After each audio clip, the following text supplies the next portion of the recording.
Camerounais, mes chers compatriotes, l'année 2016 qui s'achève a été riche en événements pleins de signification pour notre nation. Cette année, nous l'avons commencé sous de très bons auspices. La résilience de notre économie, malgré un contexte défavorable, était saluée par les bailleurs de fonds, dont le Fonds monétaire international. Nos forces de défense et de sécurité avaient repoussé et mis Boko Haram sur la défensive. Notre pays s'engageait résolument dans une nouvelle phase de son grand projet pour l'accélération de la croissance, la création d'emplois et des richesses. Les circonstances au fil des mois ont mis à rude épreuve cet élan prometteur. De même, un certain frémissement sur le front social et politique a semblé par moments fragiliser les fondements même de notre vivre ensemble. Mais nous avons toujours su tenir bon au bout du compte. Je voudrais donc, avant toute autre chose, vous dire solennellement ce soir que le Cameroun est un pays plus que jamais debout. Un pays un et indivisible, fier de sa diversité culturelle et jaloux de sa liberté. Un pays riche de ses hommes talentueux et entreprenants. Un pays doté de ressources importantes. Un pays regardant l'avenir avec confiance et détermination, décidé à relever les défis pour garantir le progrès social et la prospérité de tous. Au moment où l'année 2016 s'achève, je ne saurais oublier le deuil qui, de façon inédite, a frappé notre pays lors de la catastrophe ferroviaire survenue à Ezeka. C'était un moment de grande douleur pour la nation entière. Notre peuple a su faire preuve de solidarité dans ce drame. L'enquête approfondie que j'ai prescrite dira la vérité. J'en tirerai les conséquences. Je m'y suis engagé. Mes chers compatriotes, je voudrais maintenant m'appesantir sur les derniers événements survenus dans les régions du Nord-Ouest et du Sud-Ouest. Ces événements nous interpellent profondément dans notre chair et dans notre esprit. Par le fait d'un groupe de manifestants extrémistes, manipulés et instrumentalisés, des Camerounais ont perdu la vie. Des bâtiments publics et privés ont été détruits. Les symboles les plus sacrés de notre nation ont été profanés. Les activités économiques ont été paralysées momentanément. Tout cela, vous en conviendrez, est inacceptable. Les libertés politiques et syndicales sont effectives dans notre pays. Elles sont garanties et encadrées par nos lois et règlements. Dans ce cadre, chaque citoyen est bien fondé d'exprimer son opinion sur tout sujet de la vie nationale, y compris par l'observation pacifique d'un mot d'ordre de grève dûment déclaré. Il s'agit d'un droit fondamental du citoyen voulu par le peuple camerounais, puisque garanti par la Constitution. Ce droit est inaliénable dans l'idéal démocratique que j'ai proposé au peuple camerounais et que, quotidiennement, nous construisons ensemble, patiemment et obstinément. Il n'est pas convenable que certains veuillent se servir de ce cadre de liberté pour poser des actes de violence et chercher à porter atteinte à l'unité de notre pays.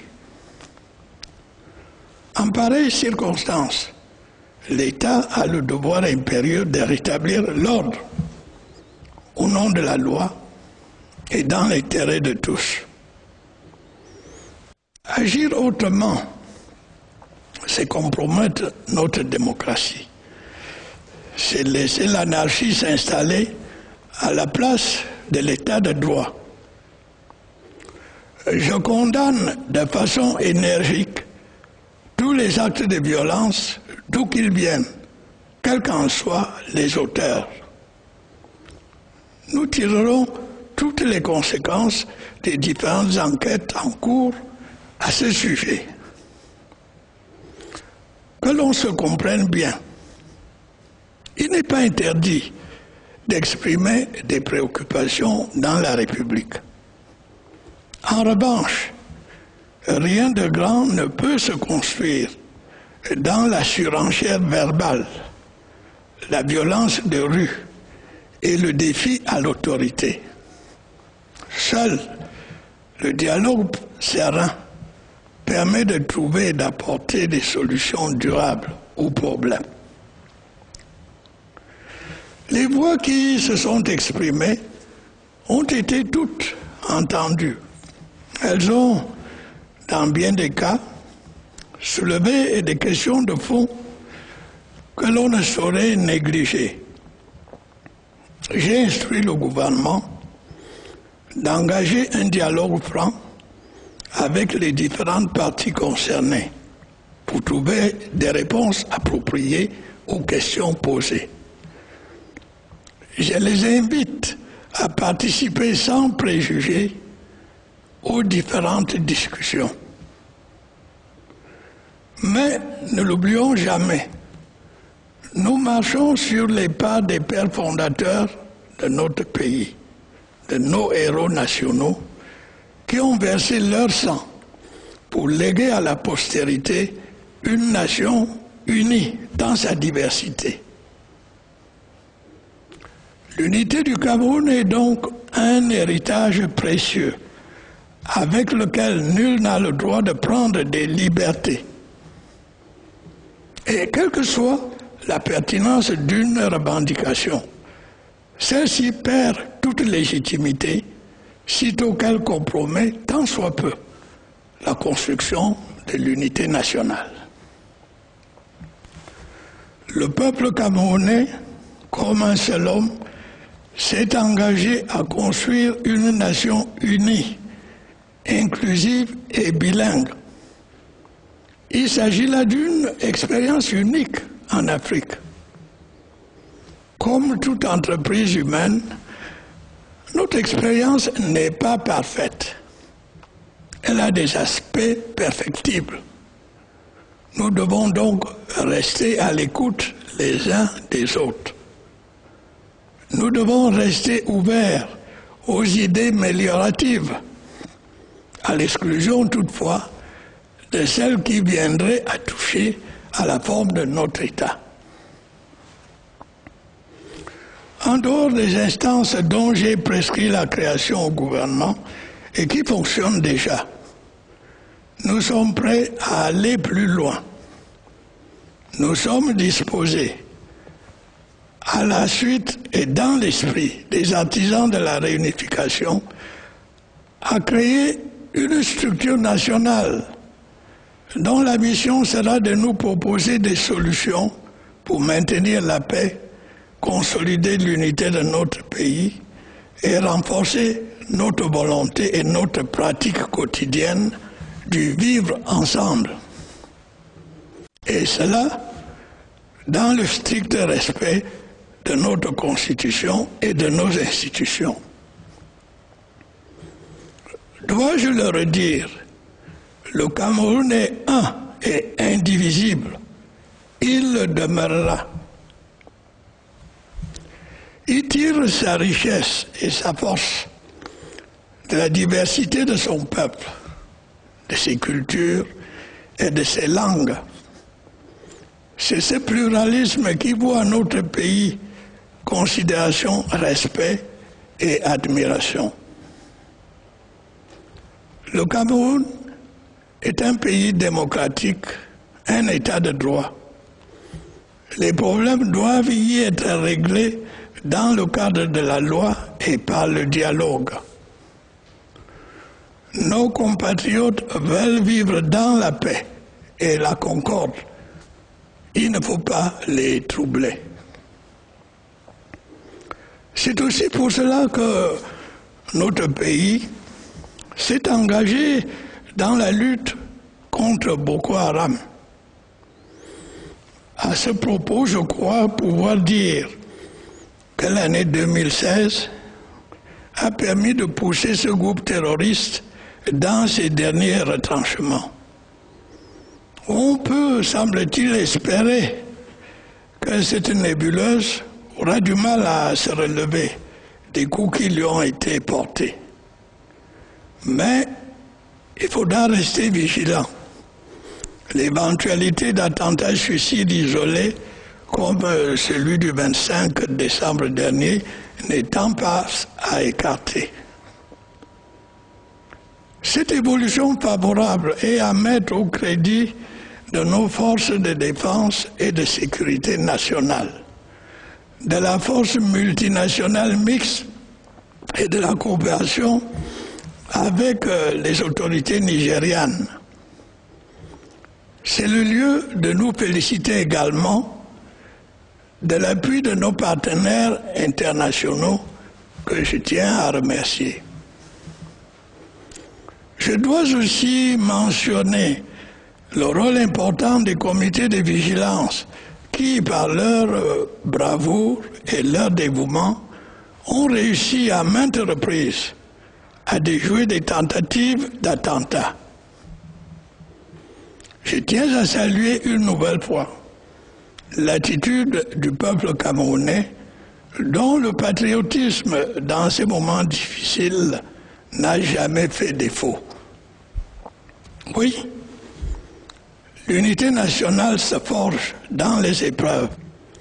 Nous devons maintenant consolider la sécurité intérieure, reconstruire, organiser le retour des déplacés et ranimer l'économie locale. Pour tout dire, redonner vie et sérénité aux régions sinistrées.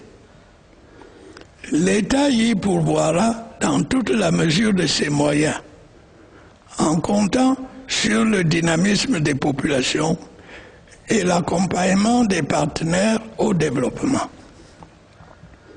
Malgré le poids des dépenses de sécurité, le gouvernement n'a pas relâché ses efforts pour favoriser la croissance de notre économie.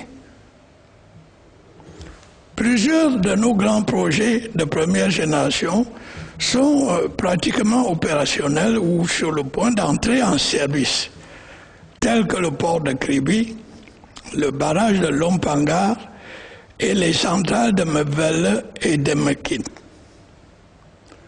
Pour réduire la fracture énergétique et mettre fin au délestage, d'autres grands chantiers, comme les centrales de Bini à Warak, Menchou, Sondon et Naktigal, vont compléter ce programme.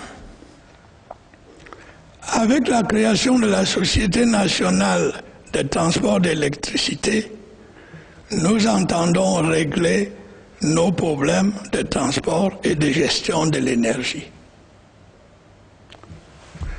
Le développement de notre réseau routier est également en progrès. Un vaste programme de construction ou de réhabilitation de routes est en cours d'exécution à travers tout le pays. Je ne citerai que les plus remarquables, comme les autoroutes Yaoundé-Douala et Sibalène-Yaoundé, dont les travaux avancent normalement, mais aussi les entrées est ou ouest de Douala, ainsi que le deuxième pont sur le Vouri.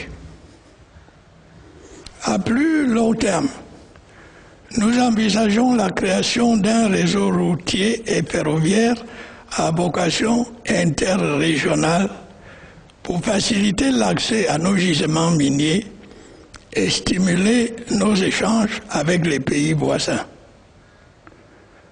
Le Cameroun se trouve à la jonction de deux grands ensembles économiques d'Afrique de l'Ouest et d'Afrique centrale. Pourquoi n'ambitionnerait-il pas de devenir cette plaque tournante à laquelle la géographie le prédispose? Le développement de notre capacité énergétique et l'extension de notre réseau routier ont pour finalité principale la création des conditions optimales pour l'industrialisation de notre pays. Celle-ci est notre grand défi des prochaines décennies. En même temps, on peut en attendre une confirmation de l'évolution favorable de la situation de l'emploi constatée ces dernières années. À titre d'exemple, jusqu'en octobre 2016, 320 000 nouveaux emplois ont été recensés. Par rapport à l'exercice précédent, ceci représente une augmentation de près de 20%. Cette performance est à saluer au vu de la morosité ambiante. Toutefois, nous devons faire mieux et pour cela, nous avons l'obligation d'assainir la gestion de l'ensemble des économies de notre sous-région. C'est pour cette raison que j'ai jugé utile de réunir récemment à Yaoundé l'ensemble des chefs d'État de la CEMAC. Cette rencontre nous a permis de prendre des mesures destinées à redynamiser la croissance dans notre zone, tout en accélérant l'intégration de nos économies et la libre circulation des biens et des personnes. Le Cameroun fera son devoir à cet effet.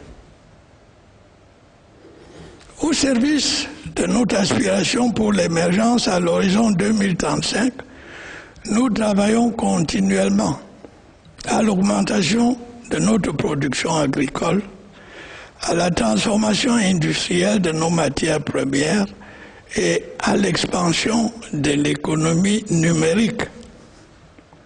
Le budget de l'État pour l'année 2017 est un juste reflet de cette volonté d'amplifier la dynamique autour de ces secteurs hautement stratégiques. Mes chers compatriotes, les chantiers sont nombreux pour assurer le progrès social et la prospérité à notre pays. Nos atouts sont connus de tous, mais nous avons encore de la difficulté à transformer notre potentiel en réalité gagnante. C'est pour y réfléchir que j'ai initié la conférence économique internationale Investir au Cameroun, terre d'attractivité, au mois de mai 2016, vous vous en souvenez. Bien au-delà des rencontres d'affaires non négligeables à l'occasion, cette initiative inédite, du reste saluée par nos partenaires au développement, a permis un partage d'expériences fort utile au sujet de la marche vers l'émergence économique. Dans ce monde interconnecté, nous avons voulu accueillir en toute simplicité le regard des autres sur notre capacité à intégrer l'économie globale. La moisson a été abondante en termes de principes d'action retenus en vue de l'amélioration du climat des affaires au Cameroun. Dans un avenir proche, nous en verrons la traduction concrète dans nos institutions. Je me suis déjà exprimé sur ce sujet à maintes occasions. Diverses manœuvres de résistance ou d'inertie freinent nos avancées. Il nous faudra lever ces obstacles pour générer un environnement des affaires sain et attractif, accélérateur du progrès dans notre pays par un arrimage adéquat aux dynamiques globales. Il est de la responsabilité de la puissance publique d'y veiller. Je vais m'y employer fermement. Si je pense que l'État doit jouer un rôle de régulateur et de facilitateur, voire d'investisseur dans certains domaines précis, je pense également qu'il appartient au secteur privé d'investir partout où existent des opportunités. Par ces temps où la diversification est une véritable bouée de sauvetage pour les économies de la CEMAC, il est bon que nos investisseurs se montrent à leur avantage. Par exemple, pour capter les opportunités qu'offre l'intégration régionale ou les différents accords de partenariat économique auxquels le Cameroun est parti. Je lance donc un appel en direction de nos créateurs de richesses pour qu'ils prennent toute leur part afin de stimuler la croissance de notre économie. Il y va de l'intérêt de tous. Le peuple camerounais qui commence à percevoir le bénéfice des sacrifices qu'il a consentis pendant des années ne veut pas revenir à l'austérité. Je suis en accord avec lui. Ceci nous commande de mettre tous la main à la pâte dans un parfait engagement patriotique. À l'exemple de nos valeureuses lionnes indomptables, elles se sont données à fond depuis de longues années, sans rechercher de vaines et précoces gloires. Elles se sont déployées avec détermination, talent et bravoure. Elles ont convaincu par la qualité de leur expression dans le jeu. Elles ont séduit par leur qualité morale et éthique du jeu, qui leur a mérité le trophée du fair play. Elles ont reflété la diversité camerounaise forte dans la défense du drapeau national. Et bien qu'elles n'aient pas remporté le trophée final lors de la CAN féminine 2016, elles ont procuré de la joie et de la fierté à toute une nation. Ce bel engagement patriotique est un appel à tous, chacun et chacune, dans sa situation particulière, pour servir partout le devenir du Cameroun avec sens de l'exemplarité. Mes chers compatriotes, je voudrais, avant de conclure, vous inviter à avoir une pensée pour nos soldats et nos citoyens civils tombés pour la défense de la patrie tout au long de l'année 2016, ainsi que pour les victimes de la catastrophe ferroviaire survenue à Zeka il y a peu.